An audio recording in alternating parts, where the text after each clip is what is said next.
ये जो स्थान है यह युद्ध स्मारक खलंगा नालापानी देहरादून के क्षेत्र में स्थित है।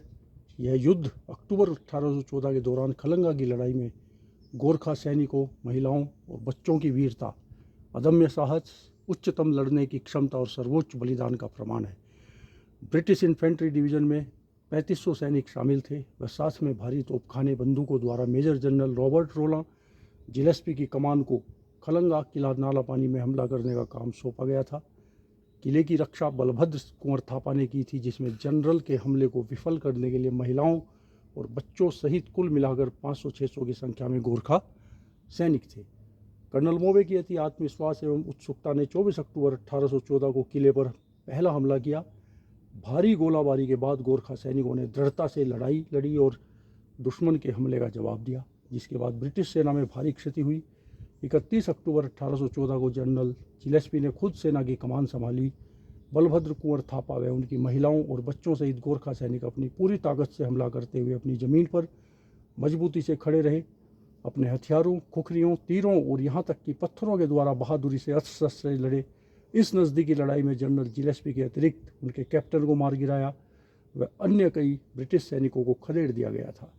ब्रिटिश सैनिक हमलावरों को भारी नुकसान उठाना पड़ा तथा एक बार फिर उन्हें युद्ध किले से पीछे धकेल दिया गया, जिससे उन्हें राहत की तलाश करने में फिर से मजबूत होने के लिए मजबूर होना पड़ा।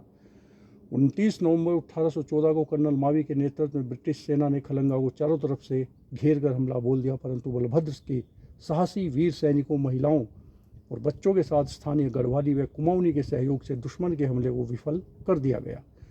रात्रि 29-30 नवंबर 1814 को गोरखा सैनिक ज़्यादा संख्या में हताहत होने पर रसद की कमी तथा एकमात्र पानी के स्रोत बंद होने की विषम स्थिति में बलभद्र ने सक्षम 70 सैनिकों के साथ स्वेच्छा से खलंगा किले को छोड़ द्वारा गांव की ओर प्रस्थान किया। एंग्लो गोरखा युद्ध के दौरान मारे गए ब्रिटिश सेना अधिकारी 31, अन्य रैंक 750, घायल अधिकारी 35, अन्य रैंक 1500। खलंगा युद्ध के दौरान गोरखाओं द्वारा प्रदर्शित अविश्वसनीय बहादुरी और युद्ध कौशल की उच्चतम गुणवत्ता ने ब्रिटिश अधिकारियों को प्रभावित किया, इस हद तक कि शायद युद्ध के इतिहास में एकमात्र उदाहरण है जहां एक विजयी सेना ने अपने जनरल जिलेस्पी और उनके सैनिकों के स्मारक के अलावा अपने प्रतिद्वंदी बलभद्र कुंवर थापा और उनके बहादुर गोरखा सैनिकों की याद में 2 स्मारक बनवाए, जो आज भारतीय पुरातत्व सर्वेक्षण के तत्वाधान में सहजधारा रोड देहरादून में स्थित हैं। बलभद्र कुंवर थापा तथा उनके बहादुर सेनानियों को कोटि कोटि नमन एवं भावभीनी श्रद्धांजलि। तो ये बहुत रिच हिस्ट्री है खलंगा के इस युद्ध स्मारक की।